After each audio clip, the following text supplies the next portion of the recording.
la concentración en un momento. Así que se caracteriza por la pérdida de masa muscular y grasa corporal y no se relaciona con la falta de alimento. Eso es muy importante. La astenia es la sensación de cansancio y agotamiento extremo, que ya lo habíamos revisado. Siguiente, Aline, por favor.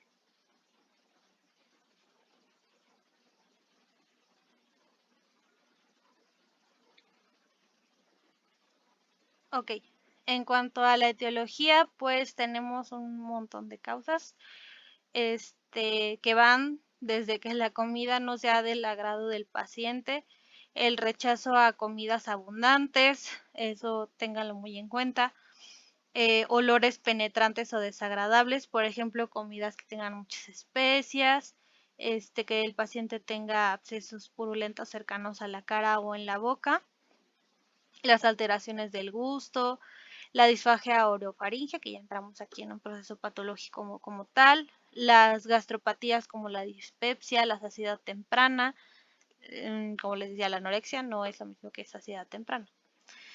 El estreñimiento o constipación, las lesiones en labios, por ejemplo, lesiones en labios y cavidad oral, las alteraciones bioquímicas, la progresión o avance de la enfermedad que esté asociada a los tratamientos, que nos esté ocasionando fatiga extrema, y también puede ser secundaria a la liberación de caquexinas como el factor de necrosis tumoral. Entonces, bueno, aquí directamente tenemos un proceso que nos está ocasionando la pérdida de peso. Así que tenemos que tener en cuenta pues cuál es el origen de la patología para poder darle el mejor tratamiento al paciente, ya que algunas de estas causas se pueden tratar con medidas generales y no irnos directamente a la terapia farmacológica. Siguiente, Ellen, por favor. Ok, de nuevo, siempre que sea posible, tratar las causas subyacentes. En las medidas generales vamos a tener que tenemos que reeducar al paciente y a la familia, tenemos que explicarles acerca de la reducción del consumo de alimentos, que está relacionada con el proceso de la enfermedad, esto con el fin de disminuir la ansiedad sobre la baja ingesta de alimentos tanto en el paciente como en sus familiares, que tal vez ya estén muy preocupados o exigiéndole al paciente que coma cuando realmente el paciente ya no puede más. Sí, entonces es muy importante reeducarlos y no forzar al paciente. Tanto nosotros como médicos como sus familiares no debemos forzarlo a consumir más allá de lo que pueda con sus propias capacidades. Otra medida es acompañar al paciente mientras come, esto para el efecto psicológico más que nada, ya que a veces pierden las ganas de comer porque se sienten muy solos en ese momento. Otra opción es reducir las porciones y dar flexibilidad con los horarios. A lo mejor a fuerzas, bueno, no a fuerzas, sino que es necesario que coma una porción de comida para que tenga una buena recuperación o esté estable. Sin embargo, el paciente no va a ser capaz de comer toda esa porción en un solo horario. Entonces la opción es tener la porción del paciente que debería comer ese día y distribuirlo en muchas ocasiones. Ajá. Entonces no es solamente que ya llegó la hora de la comida y ya comes y te tardas ahí una hora comiendo. Es mejor que tal vez cada hora se coma una porción pequeña y una hora después otra. Entonces la estrategia de dividir las porciones pues es muy efectiva. Otra opción es fomentar la deglución segura a través de la adecuación del volumen y la consistencia de los alimentos. Por ejemplo, utilizar espesantes, si el paciente lo requiere, convertir la comida en papilla y evitar alimentos líquidos. El control postural apropiado de la cabeza y cuello, por ejemplo, la posición sentada y la flexión anterior de la cabeza. Entonces, bueno, estas son las medidas que algunas pues se pueden corregir o corregir sin fármacos, como les mencionaba en la diapositiva anterior, si la comida no es del agrado del paciente, pues se puede intentar cambiar, no forzarlo a comer algo que no quiere. Si está muy condimentado el alimento, pues evitarlo y etcétera, etcétera. Entonces no necesariamente nos tenemos que ir a los fármacos de lleno. Y si ya nos tenemos que ir a este tratamiento, pues evaluar si la causa es tratable o no. Si es tratable en cuanto a la náusea, que es un síntoma que va relacionado con todo esto, con toda esta situación. Para la saciedad temprana se puede dar cisaprida. Si no es tratable, bueno, pasamos a la siguiente, por favor. Se puede empezar con agentes procinéticos. Estos van a facilitar el vaciamiento gástrico e inhiben la náusea crónica, que ahorita no estamos viendo náusea como tal, pero va de la mano. Estos son útiles para la saciedad precoz. Tenemos a la metoclopramida. La dosis es de 10 miligramos cada 8 horas o 100 a 150 microgramos sobre kilogramo. Tenemos en presentación oral e intravenosa y la dosis máxima es de 60 miligramos. En cuanto a la cisaprida, son 10 miligramos cada 8 horas vía oral. Recordemos que son procinéticos, entonces ya habíamos visto a la cisaprida, que puede ser tratar la enfermedad, la causa como tal. Y bueno, también tener en cuenta que la cisaprida inicia su actividad entre 30 a 60 minutos y su vida media de eliminación es de 10 horas, nada más para tener en cuenta a la hora de dosificarla. Siguiente, por favor. Los corticosteroides solamente son efectivos en el 50% de los casos en un periodo de 4 a 6 semanas, por eso iniciamos con los procinéticos. La dexametasona, la dosis es de 8 miligramos cada 12 horas intravenosa o intramuscular y máximo 16 miligramos. Ya la habíamos visto, no se les olvide dar protección gástrica. Y la prednisona son 50, 20 o 50 miligramos vía oral, máximo 50 miligramos. Siguiente, por favor.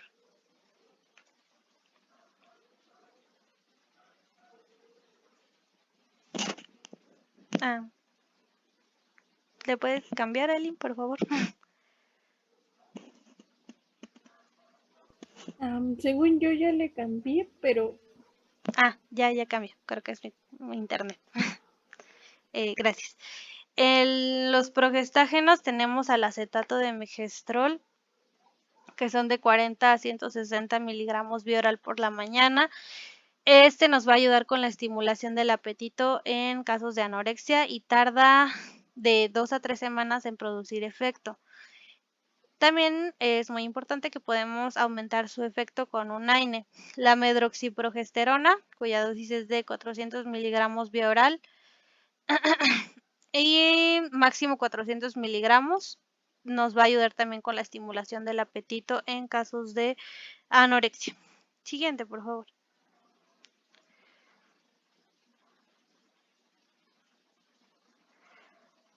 Gracias. En cuanto a los antidepresivos, tenemos a la mirtazapina, cuya dosis es de 15 a 45 miligramos cada 24 horas en la noche, oral, máximo 60 miligramos. Este es un antidepresivo, su inicio de acción es más rápido y mejora el apetito y el sueño. La amitriptilina se puede iniciar con dosis de 10 a 25 miligramos por la noche, aumentando gradualmente, vía oral, máximo 150 miligramos. Siguiente, Aline, por favor. Y bueno, eso sería todo por anorexia, caquexia y astenia. Como podrán ver, pues aquí el objetivo del tratamiento es mejorar los hábitos del paciente, así que no solamente el síntoma, entonces y tener muy en cuenta las medidas no farmacológicas. Y ya por último, de mi parte, los cuidados de la boca, ya que en la fase avanzada de algunas enfermedades suelen presentarse muchas alteraciones en la cavidad oral. Aquí los objetivos del cuidado de la boca son la prevención del dolor, otras molestias que también podrían estarnos dificultando la alimentación. También mantener los labios y mucosas hidratados, limpios, y estos cuidados son indispensables para el bienestar del paciente. Las causas pueden ser la falta de higiene, la xerostomía o sequedad de la boca, algunos fármacos como los betalactámicos. Puede estar relacionado al tratamiento como radioterapia, quimioterapia, ajustes de prótesis bucales y mucositis e infecciones. La mucositis, pues ya lo vimos en la clase pasada, no vamos a volver a revisarla. Las infecciones, por ejemplo, en pacientes que están inmunodeprimidos, que también podrían estar en este grupo de pacientes en cuidados paliativos, son susceptibles a muchas infecciones, por ejemplo, a infecciones por cándida. Entonces tenemos que tener muy en cuenta este factor de riesgo a la hora de, de tratarlo. Siguiente, Aline, por favor. Y de nuevo, siempre que sea posible, tratar las causas subyacentes. Si la enfermedad está ocasionada por un fármaco, tenemos que valorar la dosis y la posible suspensión. En cuanto a medidas generales, tenemos que aumentar la ingesta de líquidos, tener mucho cuidado con la higiene oral, tener medidas para humedecer la boca, que pueden ser enjuagues de manzanilla y limón, y se tiene que quitar el limón si es irritante para la herida que tenemos. En caso de ser una herida, si es solo para sequedad, pues se puede usar el limón. También se pueden beber pequeños sorbos de líquido, chupar caramelos sin azúcar, también se pueden chupar pequeños pedacitos de piña y también se pueden dar tabletas de vitamina C. En cuanto a las medidas farmacológicas, pues como ya les decía, no solamente es darle un fármaco, sino reevaluar los fármacos que ya se están dando. Se puede cambiar la dosis o suspenderlos. Y bueno, siguiente, por favor. Ya entrando a las medidas farmacológicas para la boca seca, podemos usar saliva artificial, hielo o nieve. Las soluciones debridantes pueden ser 3/4 de bicarbonato más 1/4 de agua oxigenada o 3/4 de solución fisiológica más 1/4 de agua oxigenada para las lesiones que podamos encontrar. Las soluciones antisépticas, de nuevo para las heridas que puedan estar ahí, se puede usar clorexidina al 0.2%. Y las soluciones anestésicas, esto puede ayudarnos, por ejemplo, si el paciente ya no puede tocar su boca para nada, ni para lavarse los dientes o para comer. Se pueden usar soluciones anestésicas con enjuagues cada 2 a 4 horas de benzidamida, lidocaína al 1 al 5% en glicerina o hidróxido de aluminio más lidocaína al 2% en partes iguales. Así que, bueno, esto es, como pueden ver, para causas un poquito más mecánicas. Siguiente, Aline, por favor. Y bueno, si estamos hablando de una micosis como la que les mencionaba al principio, tenemos la nistatina, 5 miligramos cada 6 horas por 7 a 14 días vía oral, es muy útil para candidiasis. Y tenemos que recordar al paciente que no puede comer ni beber hasta después de 30 minutos de haber ingerido el fármaco para no alterar su absorción. El fluconazol de 100 a 200 miligramos cada 24 horas vía oral, y el ciclo debe ser por 7 a 14 días. Siguiente link, por favor. Nada más vemos este fármaco muy brevemente, que es la difenhidramina dihidramina al 0.25%, hidróxido de aluminio o sucralfato y lidocaína al 2%. Ya vimos que hay otro tipo de tratamiento para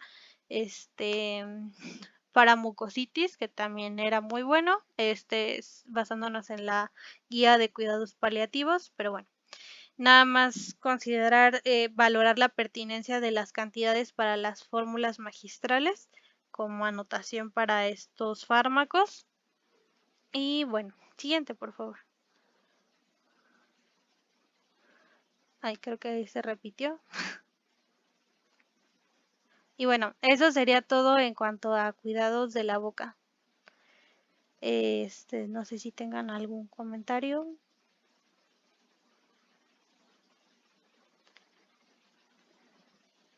Bueno, creo que no.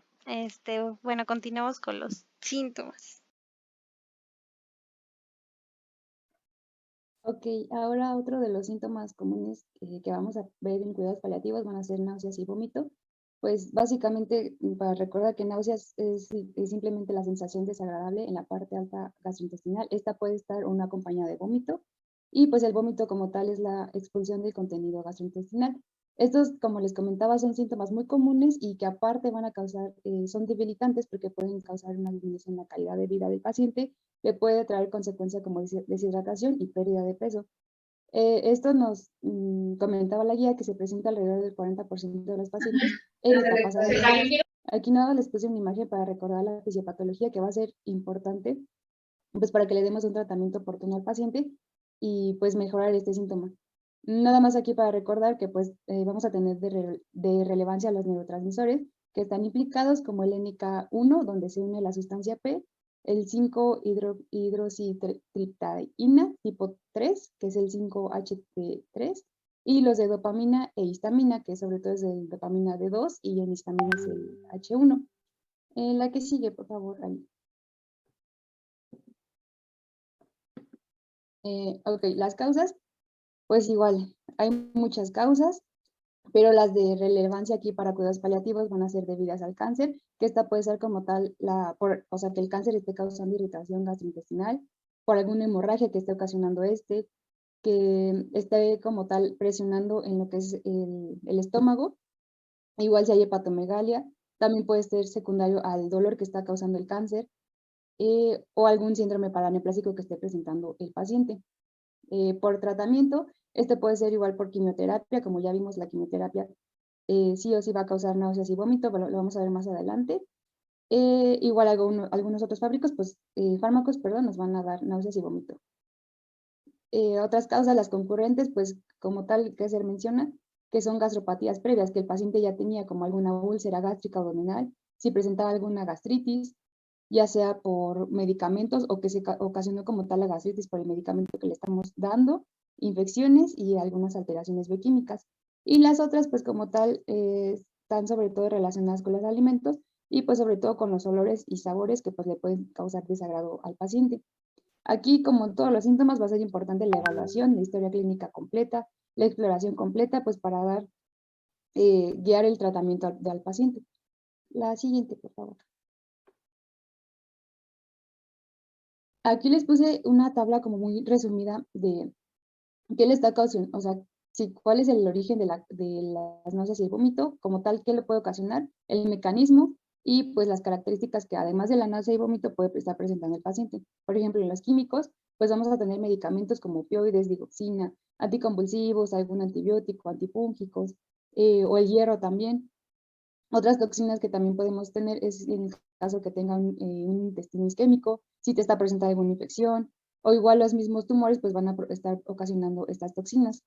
Igual metabólicos, pues en alguna insuficiencia renal, insuficiencia hepática, si está presentando hipercalcemia, hiponatremia o alguna cetoacidosis. Como tal, en estos, los químicos, en donde está actuando, pues da una estimulación a lo que es los receptores D2 y sobre todo lo que son los receptores 5-HT3. Igual la quimioterapia, aquí nada más para mencionarles que como tal se ha visto que estas actúan a nivel de los receptores 5-HT3 en lo que es el nervio vago y también estimula a los receptores NK1 a nivel central. Entonces, por esto es que vamos a estar presentando náuseas en lo que son las quimioterapias y en algunos otros toxinas, como ya les comenté. Aquí, pues, de característica, además de las náuseas y vómito, es que hay una enfermedad subyacente. Entonces, ya, o sea, el paciente ya tiene una enfermedad con anterioridad. En este caso, las náuseas van a ser constantes y los vómitos van a ser variables, no van a ser como, no tienen un patrón como tal. El otro va a ser el deterioramiento por vaciamiento gástrico. Este como tal, igual puede ser ocasionado por medicamentos, igual lo puede estar ocasionando lo que son los opioides, antidepresivos, fenotiazidas, anticolinérgicos, etc. También puede estar presentado por la citis, alguna hepatosplenomegalia, alguna disfunción autonómica. Igual si tiene una infiltración tumoral, como les comenté, que literal esté presionando como tal el estómago, pues está deteniendo el vaciamiento gástrico y esto va a ocasionar náuseas. Aquí el mecanismo como tal, pues es en los mecanorreceptores. Estos van a estimular lo que es al nervio vago y pues va a llegar la información al centro del vómito. Y también puede estar estimulando lo que son los receptores H1. Aquí, además de náuseas y vómito, vamos a tener plenitud o dolor epigástrico, va a tener saciedad temprana, igual puede presentar flatulencia, reflujo o hipo. Cuando el origen es cortical, es decir, ya como tal es a nivel central, puede ser por algún aumento de la presión intracraneal, algún tumor que esté como tal ahí, un infarto cerebral, alguna infección, irritación meningia, igual la ansiedad es importante y el dolor que pueden estar causando también náuseas y vómito.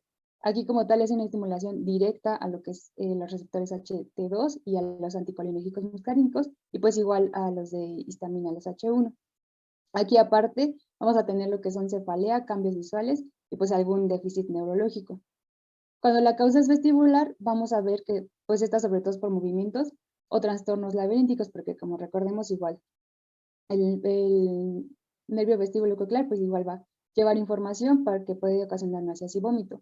Aquí la estimulación va a ser a los receptores de histamina y a los anticolinérgicos muscarínicos en el aparato vestibular, como ya les comenté. Aquí los síntomas pues van a corresponder sobre todo a cambios de posición y además el paciente puede presentar vértigo. La siguiente, por favor. El tratamiento, igual. Vamos a tener no farmacológico y farmacológico. El no farmacológico se va a basar sobre todo pues, en mantener en un ambiente tranquilo al paciente. Esto quiere decir libre de comida y olores que evoquen estos síntomas, porque como ya vimos, muchas veces de por sí como ya no quieren comer y más aparte la comida les está causando náuseas y vómito, pues es importante quitarle todos esos olores y pues la comida como tal que les está ocasionando. Evitar que se acueste después de comer. En dado caso que requiera acostarse, es mejor que lo haga sentado o reclinado con la cabeza erguida. Que use ropa cómoda y holgada, que no le está apretando como tal el estómago. Ingerir líquidos 30 minutos después de algún alimento sólido. Que tome líquidos a sorbos pequeños. Igual es importante fraccionar la comida en 5 a 6 porciones pequeñas. Que los alimentos que coma, pues igual la preferencia es que tenga como una textura suave. También es importante enjuagarle la boca antes y después de comer. Igual, pues si ya vomitó, igual es importante enjuagarle la boca después de que vomitó. De preferencia que consuma alimentos fríos y pues evitar alimentos condimentados, porque ya vimos que una de las causas de náuseas y vómito también puede ser alguna gastritis, alguna úlcera que esté presentando. Ya como tal, el farmacológico, igual, es en la medida de lo posible corregir lo que es la causa subyacente. En este caso, para destacar, vamos a tener, por ejemplo, cuando se presenta alguna hipertensión intracraneal, el uso de esteroides y diuréticos. En este caso, el esteroide que se ocupa es dexametasona, igual en una dosis de 8 miligramos cada 12 horas, y pues el diurético furosemide, 20 miligramos como dosis inicial, cada 24 horas, con una dosis máxima de 240 miligramos. Otro que podemos mencionar de relevancia, que podemos corregir, es las gastropatías como tal, alguna úlcera, que más adelante les voy a poner, pero pues básicamente es con inhibidor de bomba de protones. Igual si tiene estreñimiento o ansiedad, pues tratar como tal que lo vamos a ver más adelante. Igual si tiene alguna alteración hidroelectrolítica, pues corregirla. Si tiene hipercalcemia, también hay que corregirla antes. Y en dado caso que sea por una comprensión, que sea un problema mecánico y que se pueda corregir, es decir, por ejemplo, que no sea cáncer, que pues como tal ya no tiene cura, pues de la manera de lo posible corregir esta descomprensión mecánica. Y pues el tratamiento que ya no tiene como tal cura, y entonces ya vamos a empezar con el tratamiento farmacológico, que son los antimiméticos. Y la que sigue, Aline, por favor. Y vamos a empezar con los procinéticos. Como el primero que tenemos es la metoclopramida, que igual ya nos los comentó Bren, porque se ocupa para otros síntomas igual. En este caso nos va a ayudar sobre todo a vómitos que son inducidos por obstrucción intestinal. ¿Por qué? Porque pues su mecanismo de acción es que bloquea los receptores de dopamina y serotonina a nivel central. Además, esta tiene una respuesta en acetilcolina en el tracto gastrointestinal, lo que va a aumentar la motilidad y pues va a acelerar más bien el vaciado gástrico. Entonces, por eso nos va a ayudar sobre todo a vómitos que son inducidos por obstrucción intestinal. Igual se comenta que se puede ocupar por náuseas y vómitos después de la quimioterapia, pero hay mejores medicamentos para este. La dosis de este es igual de 100 a 100 microgramos por kilogramo peso. Una dosis recomendada es de 10 miligramos cada 8 horas. Igual, como les comentó Bren, puede estar en la presentación oral inyectable. En dado caso, por ejemplo, aquí que tiene náuseas y vómitos que no tolere la vía oral, pues se le va a dar inyectable. Si tolera la vía oral, pues vía oral. Otro que tenemos es la cisaprida, que esta como tal va a actuar a nivel del plexo mientérico, y lo que va a hacer es que libera acetilcolina en el plexo mientérico y pues va a detener como tal el mensaje para que ocasione las náuseas y el vómito. Esta igual está recomendada sobre todo en vómito por compresión, perdón, náuseas y vómito por compresión, y la dosis aquí recomendada es 10 miligramos cada 8 horas. Esta es una dosis limitada porque una de los efectos adversos que puede presentar son las arritmias cardíacas, entonces hay que tomarlo en cuenta. La que sigue, por favor. Otros medicamentos que podemos ocupar son los que actúan a nivel central, lo que es el haloperidol y levomepromacina. El haloperidol lo que hace es va a inhibir de manera selectiva receptores D2 en el cerebro. Aquí la dosis es de 0.5 a 10 miligramos cada 6 a 8 horas. Esta es vía oral, y si es intravenosa, hasta 20 miligramos al día. Y la levomepromacina es un antagonista de los receptores D1, D2, del 5-HT3 y de los muscarínicos. Entonces, esto igual es a nivel central, y la dosis puede ser de 6 a 25 miligramos día, dividida en 3 tomas. Esta de preferencia se recomienda dar en las comidas, es decir, en el desayuno, comida y cena.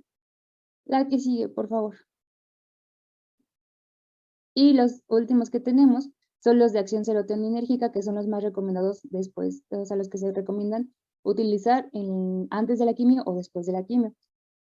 Lo tenemos como el ondansetron. Los tres tienen el mismo mecanismo, que son antagonistas selectivos del receptor 5-HT3, que va a bloquear la serotonina. Esto es como tal en la periferia, en lo que son las terminaciones vagales, como en la zona central de los quimiorreceptores. Es por eso que son como que los recomendados para las náuseas y vómito antes de la quimio y después de la quimio.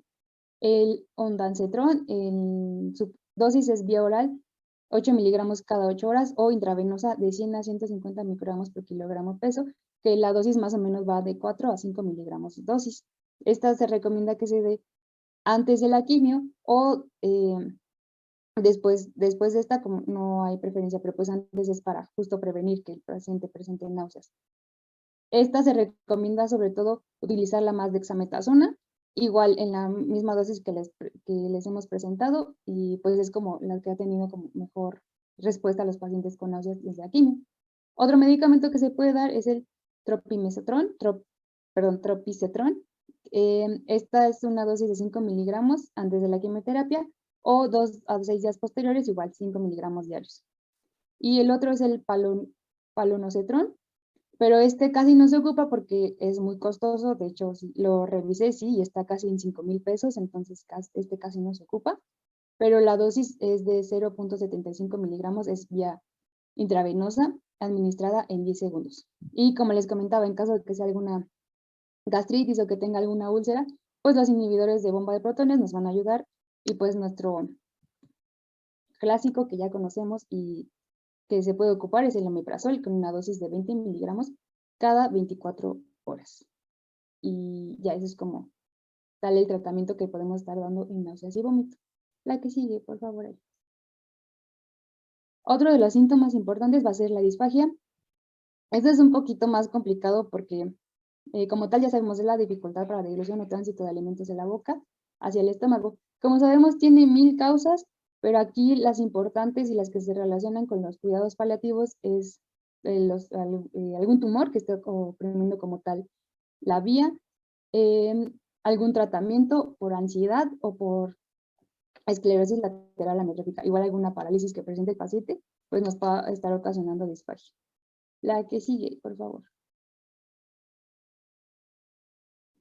El tratamiento, como les comento, es un poquito complicado porque pues ya son pacientes en etapas terminales, entonces muchas veces nada más es el tratamiento no farmacológico, que pues básicamente es la adaptación de la textura de la alimentación, mantenerlo bien hidratado. Aquí es importante que si el paciente ya no está como tal comiendo por esta misma disfagia, pues considerar lo que es la administración enteral o parenteral de los alimentos.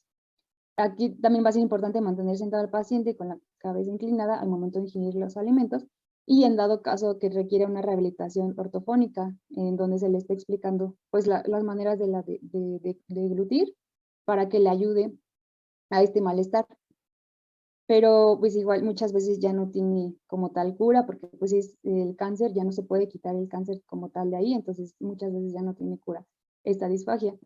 Pero sabemos que para la disfagia hay muchos tratamientos, pero en este caso para cuidados paliativos, los que se prefiere en dado caso que empecemos con un tratamiento farmacológico o quirúrgico, es metilprednisolona. La metilprednisolona no, se recomienda sobre todo, por ejemplo, si tiene algún tumor, como que reducir el tamaño para que deje de ocasionarle esta disfagia en una dosis por vía intravenosa de 1 a 4 miligramos por kilogramo al día por una semana, y esta se va a cambiar a vía oral en dado caso que lo pueda tolerar, de 1 miligramo por kilogramo al día, pero pues igual no ha tenido como muy buenos resultados.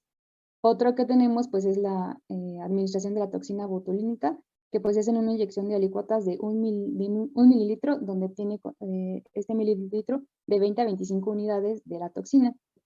Esto lo que se hace pues como tal es, leí que es básicamente una vez al mes. Lo que se hace es literal inyectar la toxina botulínica en los 4 cuadrantes del esófago, 1 centímetro por arriba de la unión gastroesofágica. Pero igual, pues esta depende de lo que el paciente quiera, o sea, obviamente si lo quiere o no realizar, entonces nada más es para comentarle que tiene esta opción. Y en dado caso, pues ya replantear la posibilidad de alguna dilatación endoscópica por balón, alguna miotomía o una colocación de endoprótesis, pero estas ya son como que las medidas más secundarias, las últimas que le debemos dejar al paciente, pero pues también hay que comentarse las que existen. La que sigue, por favor.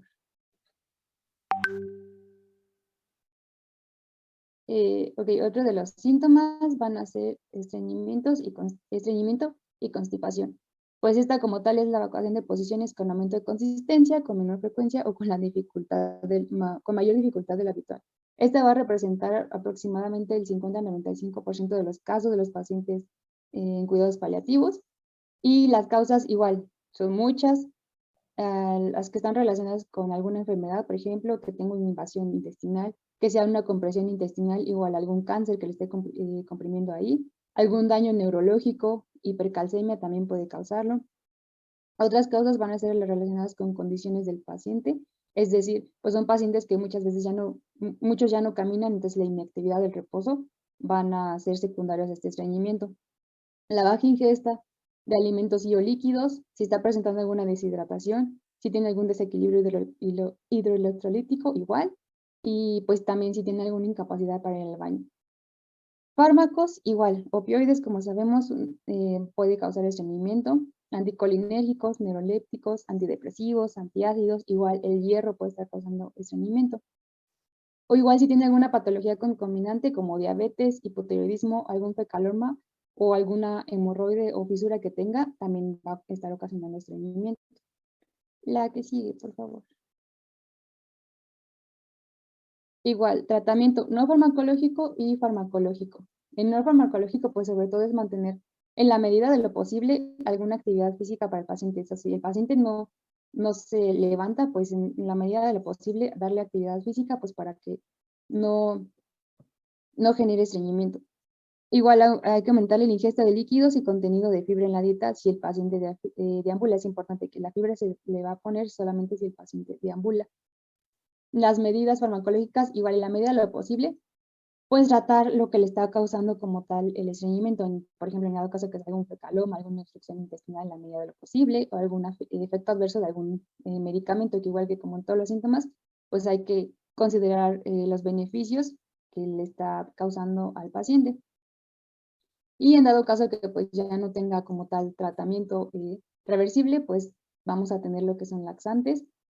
En este caso tenemos lo que son los enócidos AB, que pues como tal es un laxante estimulante, que lo que tiene son glucósidos inactivos que nos van a absorber en el intestino como tal, se hidrolizan por las glucosidasas y estos metabolitos van a producir como tal la estimulación del intestinal.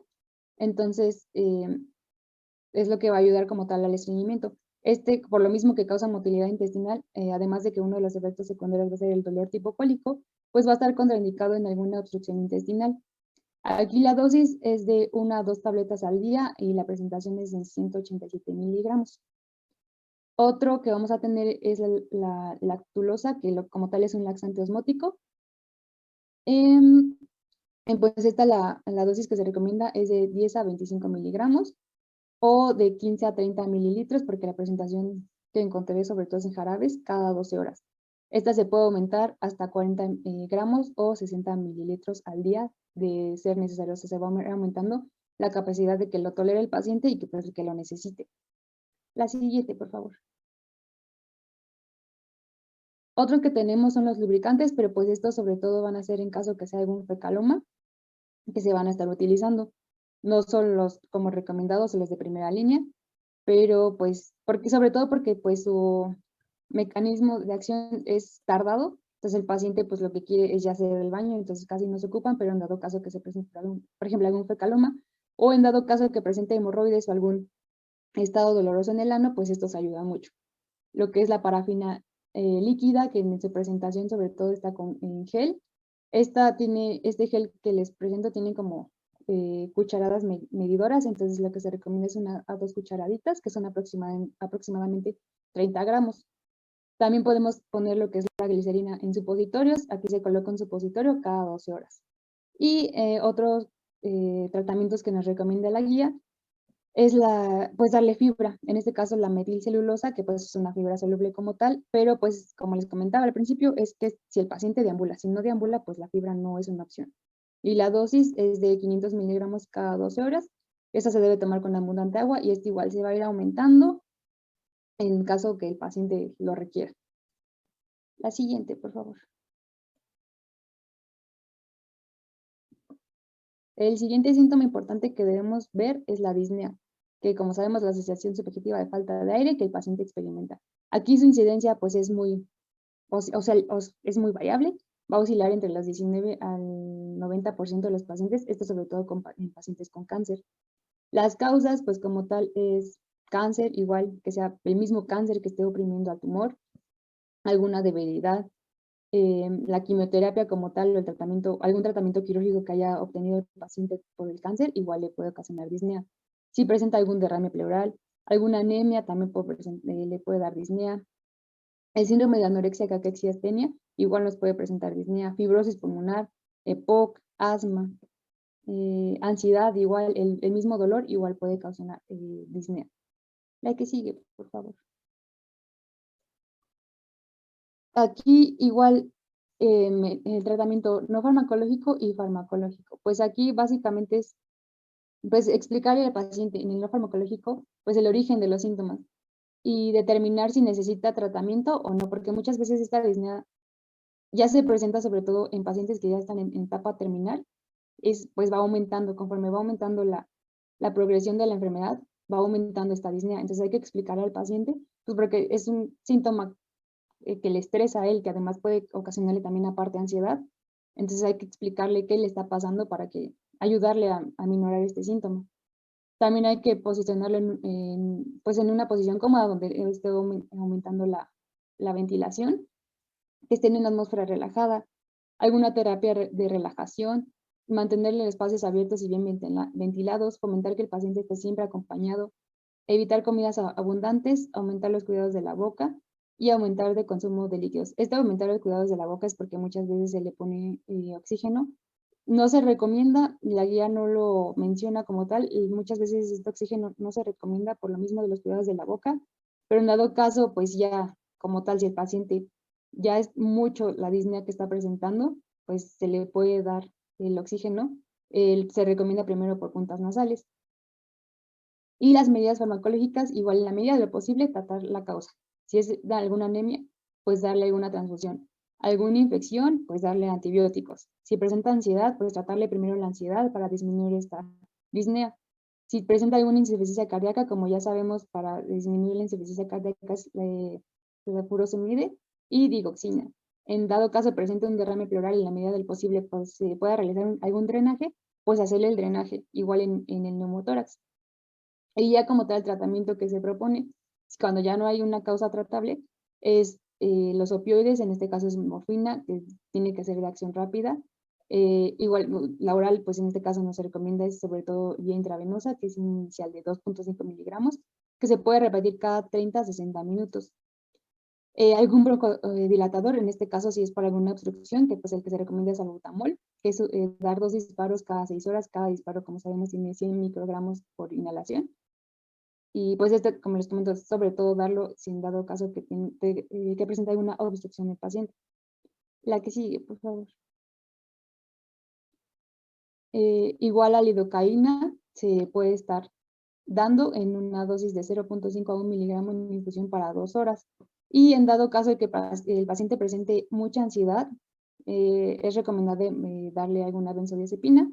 En este caso se le puede dar diazepam de 5 a 10 miligramos cada 8 a 12 horas.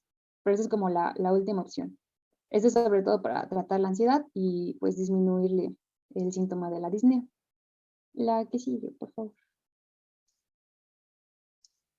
Y la ansiedad, pues como tal, es muy frecuente, es muy frecuente en cuidados paliativos, porque pues en cualquier caso va, ya sea por la enfermedad, por algún fármaco, o por la simple situación que está viviendo el paciente, pues puede presentar ansiedad y puede evocarla. Entonces es importante tratarla. Igual es importante pues realizar la historia clínica completa, la exploración, porque pues muchos medicamentos y como sabemos igual la causan, entonces es importante no minimizar esta síntoma que está presentando el paciente, porque como vimos puede estar secundario a muchos otros síntomas como náuseas, vómito, disnea.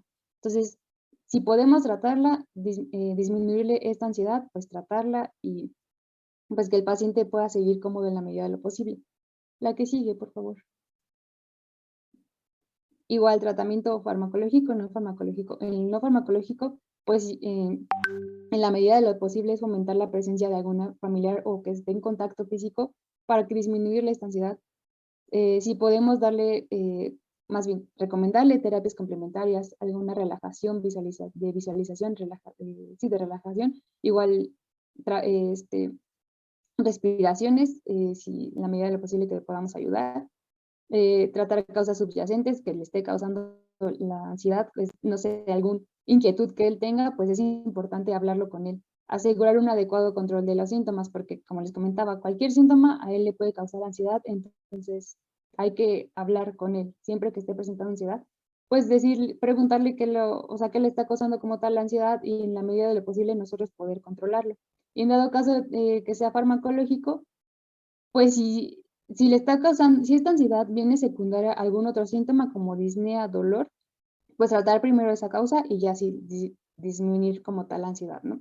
Pero si no, pues se le recomienda sobre todo benzodiazepinas, en este caso midazolam o clonazepam. Clonazepam es una dosis de 0.5 miligramos al día, dividido en 2 tomas, y este se puede aumentar hasta 4 miligramos al día. O neurolípticos como el haloperidol, igual la fluoxetina, aquí tiene un papel importante que podemos también estar ocupando, de 10 a 20 miligramos una vez al día. Se puede aumentar dosis de 10 a 20 miligramos en intervalos de una semana hasta 60 miligramos al día, pero pues sobre todo se ocupa clonazepam para quitarle como tal el síntoma rápido al paciente y pues disminuir este síntoma y disminuir los síntomas que pueden venir secundarios a esta ansiedad.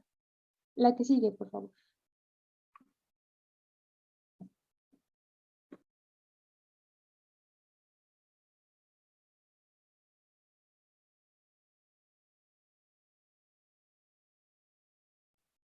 Perdón, no podía aprender mi audio. Pero pues, si no tienen ninguna duda acerca de los temas anteriores, voy a seguir yo con el tema de delirium y otros síntomas, pero pues vamos a hablar primero de delirium. Yo soy Almalín Santillán y pues el delirium se va a definir como un síndrome confusional agudo que va a ser caracterizado por cambios en la atención y en la cognición. Estos cambios traen por sí un deterioro global de las funciones cognitivas, hay una depresión del nivel de conciencia, hay trastornos de la atención e incremento o disminución de la actividad psicomotora. Vamos a ver que va a haber una prevalencia de el 80% en los pacientes terminales de este estado, y del 30 al 60 al 67% de estos pacientes que tienen este delirium van a tener va a poder ser reversible. En el curso de la enfermedad va a variar entre el 10 y el 27% la presentación de este. Va a tener una etiología multifactorial y de ahí que tenga también varios factores de riesgo como lo son la enfermedad avanzada, la deshidratación, el deterioro cognitivo previo, la hospitalización, el deterioro visual, la edad también, la ingesta de más de 3 medicamentos a la vez. Y entre la etiología vamos a poder encontrar que va a estar relacionada con medicamentos como lo son opioides y medicación psicotrópica, por ejemplo las benzodiazepinas y también los esteroides. También puede ser por una sepsis, por desorden electrolítico, por deshidratación, por falla orgánica, por algún tumor cerebral, por hipoxemia, por síndromes paraneoplásicos o por los tratamientos diversos que se tienen para el cáncer.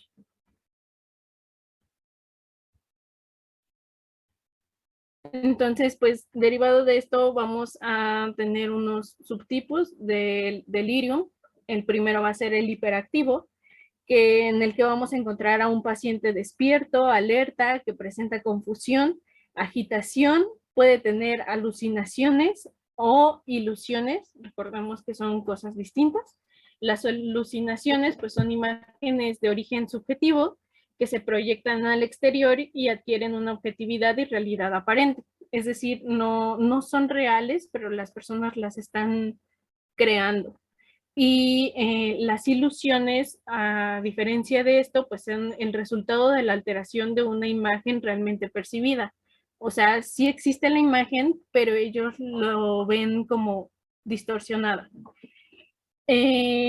También vamos a poder encontrar estos pacientes con o sin mioclonos o también con o sin hiperalgesia. Van a predominar síntomas de agitación psicomotora y conductual. En el subtipo hipoactivo vamos a encontrar a un paciente poco despierto, con confusión, somnoliento, que puede parecer que tiene depresión y que pues eso va a ser como lo característico. Y el mixto pues va a tener hallazgos de ambos tipos. Para realizar el diagnóstico del delirium vamos a utilizar los criterios del DSM-5. El primero de ellos va a ser la alteración en el nivel de conciencia con disminución de la capacidad para enfocar, sostener o mantener la atención, la alteración del ciclo sueño-vigilia, que puede ser que haya somnolencia diurna y agitación nocturna o cambios en el afecto. Otro aspecto puede ser el cambio en la cognición, por ejemplo, el déficit de memoria, la desorientación, la alteración del lenguaje, las alteraciones perceptuales, que no se explican por una enfermedad preexistente establecida o tampoco por demencia. La alteración ocurre en corto tiempo, ya sean horas o días, y tiende a fluctuar durante el curso del día.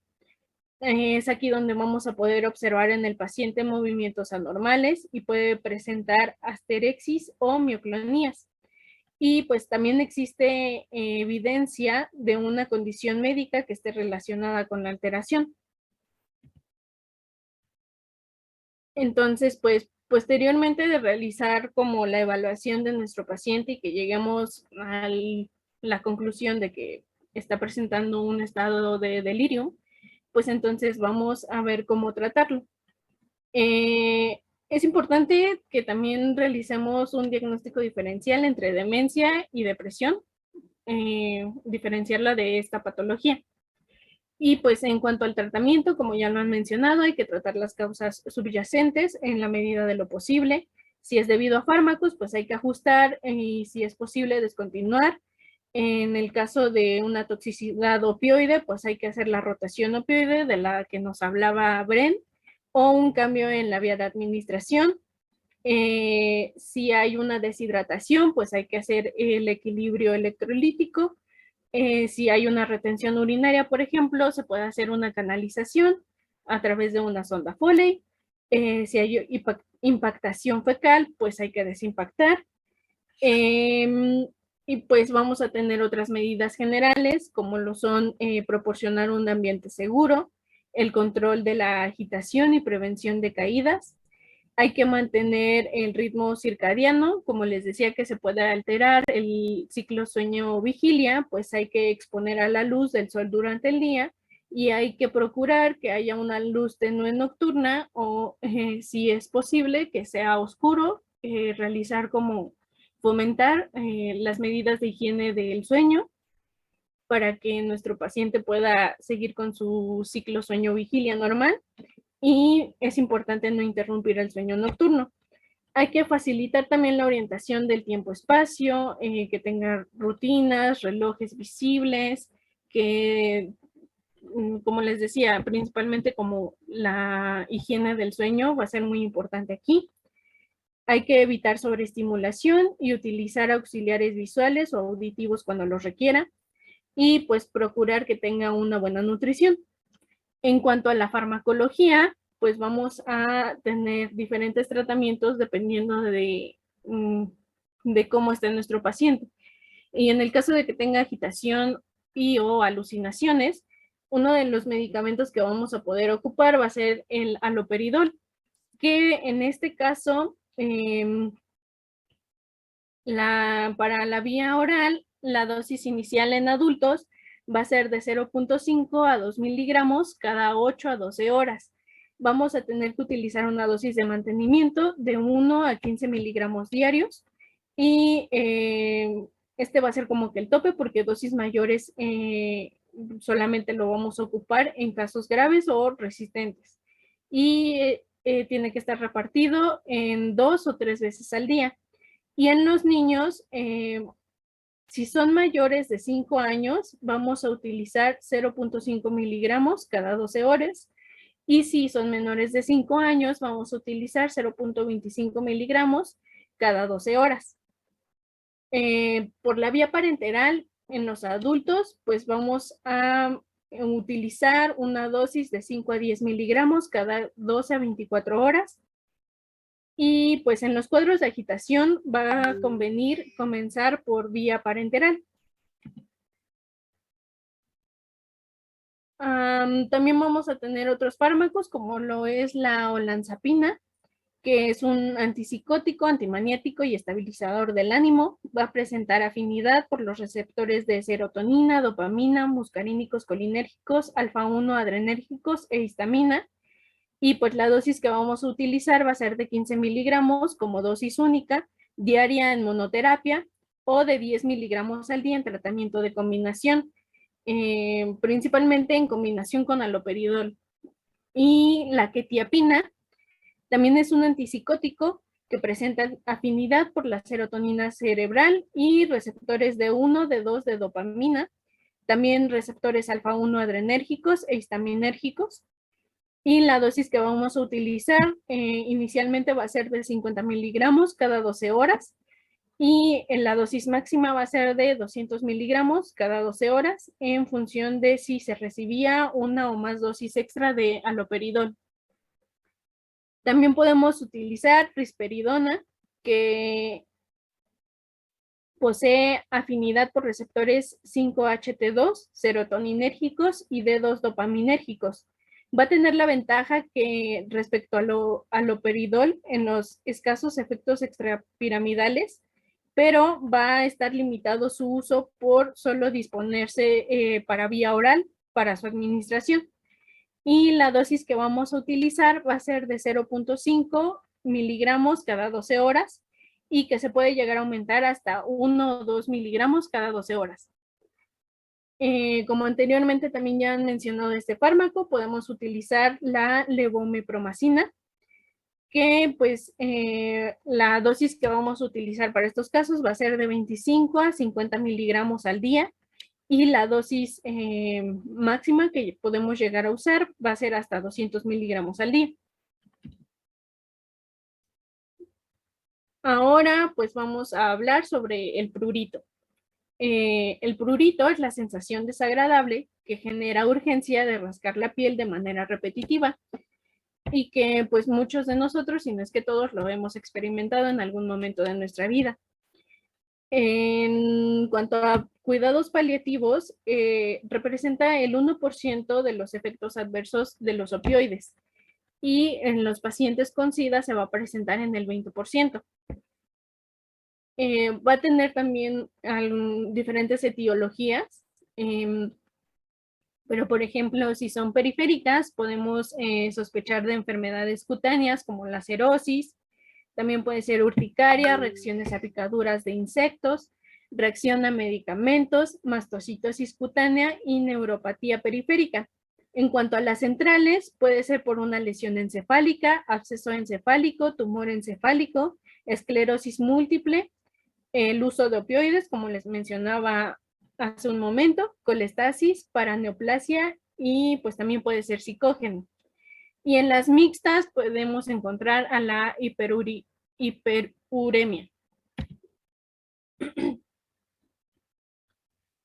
Para realizar el diagnóstico, pues tenemos que hacer una adecuada historia clínica y una adecuada semiología, una historia familiar, una historia sobre los viajes y también psiquiátrica de nuestro paciente.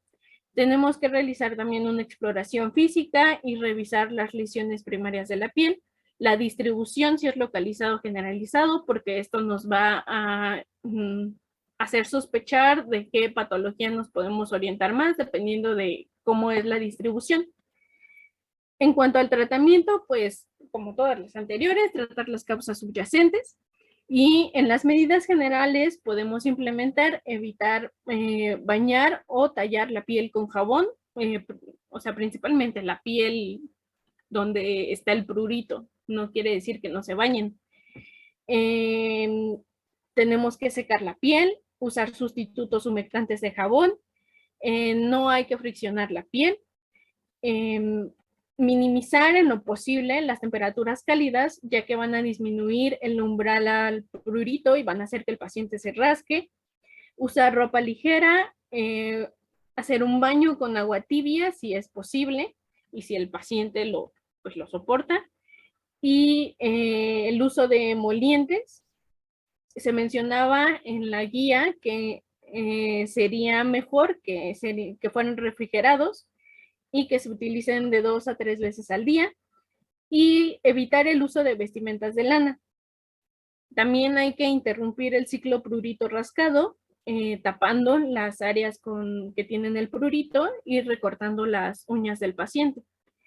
En cuanto al tratamiento farmacológico, vamos a utilizar de forma tópica algo que se llama Termosan, que tiene fenol del 0.5 a 3%, levomentol también del 0.5 al 2%, alcanfor y capsaicina.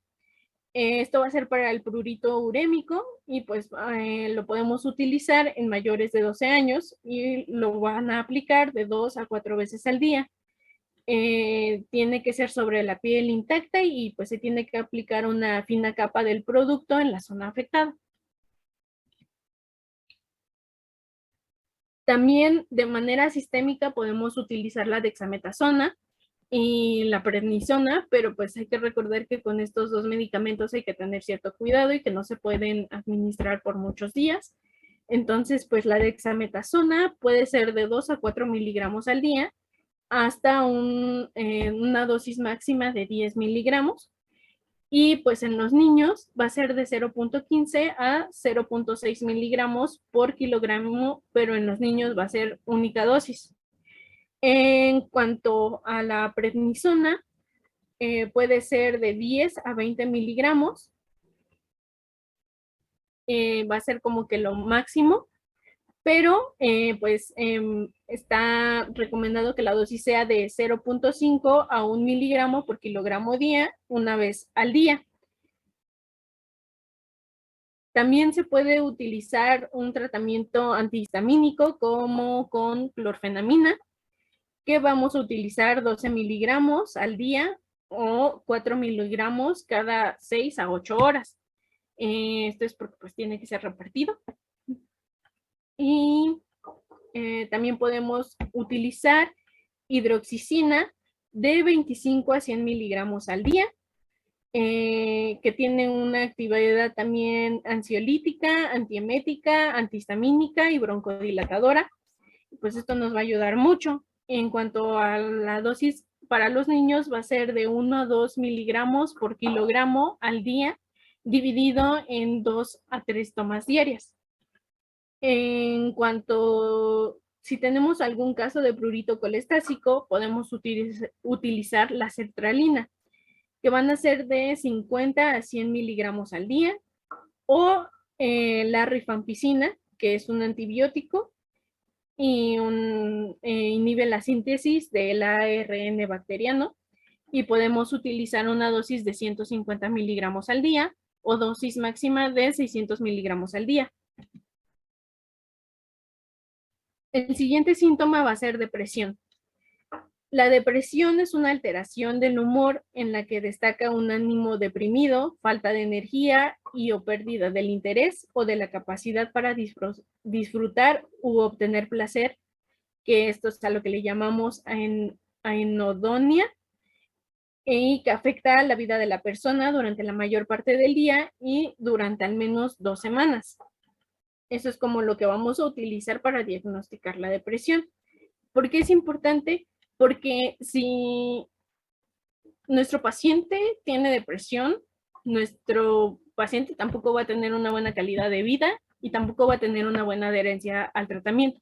Es por eso que es importante no subdiagnosticarla, o sea, hacer un diagnóstico correcto y darle también un tratamiento correcto a nuestro paciente para que también se logre que la enfermedad de base vaya mejorando, porque si no, pues no va a tener como que una mejoría, un avance. Se va a presentar en aproximadamente el 37% de los pacientes con enfermedad avanzada. Y pues entre los síntomas principales, pues vamos a encontrar anorexia, fatiga, insomnio, pérdida de peso. Y sin embargo, pues el diagnóstico debe basarse más en los síntomas emocionales y cognitivos que en estos que pueden ser confundidos con muchos de las otras enfermedades. Y pues en cuanto a la etiología, pues vamos a revisar si nuestro paciente tiene antecedentes de depresión, dolor, tumores, metástasis a síndrome nervioso central, complicaciones metabólicas, factores psicosociales y factores existenciales. En cuanto a los síntomas, pues como les decía, pueden ser algunos que se pueden confundir con algunos de otras enfermedades, pero pues los importantes son los emocionales y cognitivos que les había mencionado, como el ánimo disfórico, la disminución de la autoestima, sentimientos de minusvalía y esta pérdida de disfrutar lo que te gusta o las cosas que te causan placer, que es la aenodonia. En cuanto a la evaluación, pues es que hay que identificar si es un trastorno adaptativo o es un proceso patológico, o sea, si viene derivado de la enfermedad que tiene o si pues es como que otra causa aparte que también se tiene que tratar. En cuanto a la historia clínica, pues lo que les mencionaba, hay que hacer una adecuada historia clínica sobre los antecedentes, los medicamentos, si dejó un medicamento recientemente, si tiene llanto fácil, apetito, la pérdida de peso, el insomnio o hipersomnia, retardo o agitación psicomotriz, fatiga, desesperanza, ideas suicidas e ideas de culpa. Entonces, pues vamos a primero realizar un tratamiento. En cuanto a medidas generales, pues podemos proporcionarle a nuestro paciente un ambiente seguro, fomentar la interacción social, las medidas de apoyo psicológico, la actitud empática, explicar el alcance del tratamiento y fortalecer las redes de apoyo con su familia, amigos o las personas que le acompañen. Y pues en cuanto a las medidas farmacológicas, si la expectativa de vida es menor a 3 meses, se recomienda usar psicoestimulantes, como estos ya los había mencionado Bren, que es el modafinilo y el metilfenidato. El modafilino va a ser utilizado en una dosis de 200 miligramos al día y se debe tomar una vez por la mañana o en 2 dosis al día. En cuanto al metilfenidato, va a bloquear la recaptación de noradrenalina y dopamina en la neurona presináptica y va a aumentar la liberación de estas monoaminas al espacio extraneuronal. Y pues la dosis que vamos a utilizar va a ser de 20 a 30 miligramos al día. Va a tener, ¿por qué vamos a utilizar esos en caso de que la expectativa sea menor a 3 meses? Porque recordemos que los otros medicamentos que normalmente utilizamos para tratar la depresión, para que haga su efecto terapéutico, pues tiene que pasar cierto tiempo y a veces tiene que pasar meses. Pero, por ejemplo, para la expectativa de vida mayor a 3 meses, podemos utilizar los inhibidores selectivos de la recaptura de serotonina, que pues el tiempo para obtener efecto terapéutico va a ser de 2 a 3 semanas. Entre ellos vamos a poder encontrar a la sertralina, que vamos a poderlo utilizar 50 miligramos al día y podemos irla aumentando en incrementos de 50 a intervalos de al menos una semana y como dosis máxima vamos a tener 200 miligramos al día. También tenemos a la fluoxetina, que podemos utilizarla en 20 miligramos al día por la mañana y pues también se puede ir aumentando si el paciente lo requiere y llegamos a una dosis máxima de 80 miligramos al día. Y pues dosis que sean mayor a 20 miligramos hay que administrarlas 2 veces al día. También está el citalopram, que podemos utilizar 20 miligramos al día vía oral y como máximo 40 miligramos al día. Y la paroxetina, que vamos a utilizar 20 miligramos al día.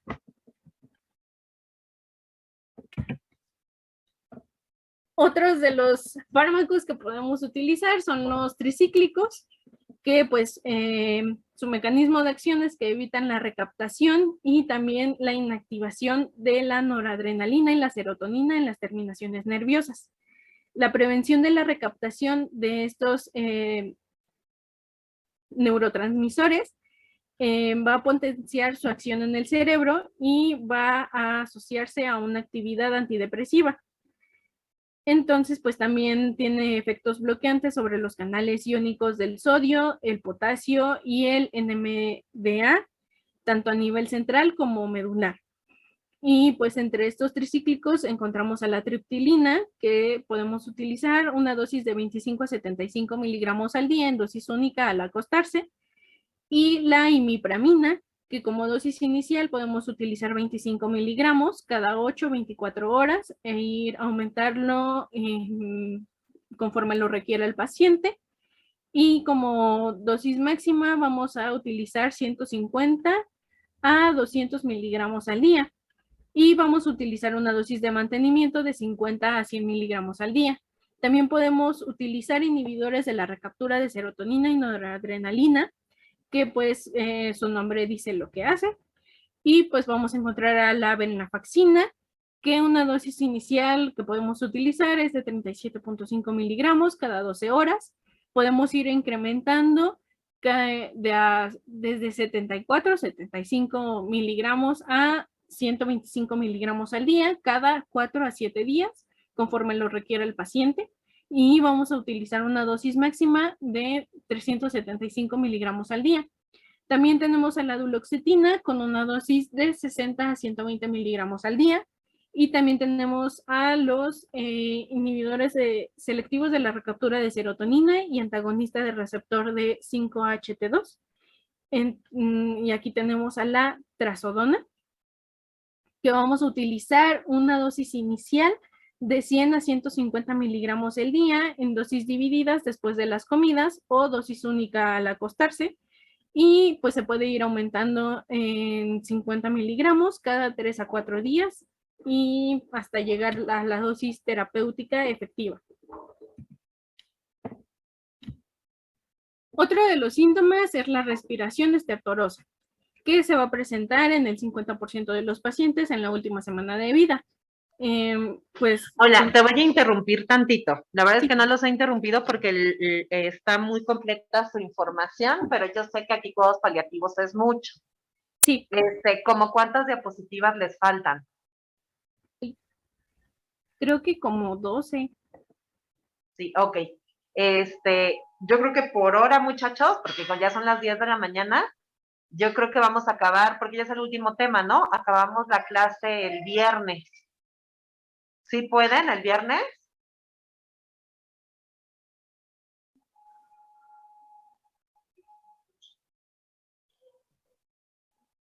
Creo que sí, doctora. ¿Sí? Sí, doctora. Entonces, ¿están de acuerdo que acabemos la clase el viernes? Porque sí es mucho lo que falta y sí les quiero, ya tengo aquí escritas unas observaciones, ¿sale? Y sí, ya es muy tarde. Sí, doctora. Sí, doctora. Ok, entonces los voy el viernes, ¿sale? Sí, doctora. Sí, Ok. doctora, gracias. Estudien, sale, nos vemos. Gracias, doctora. Hasta luego.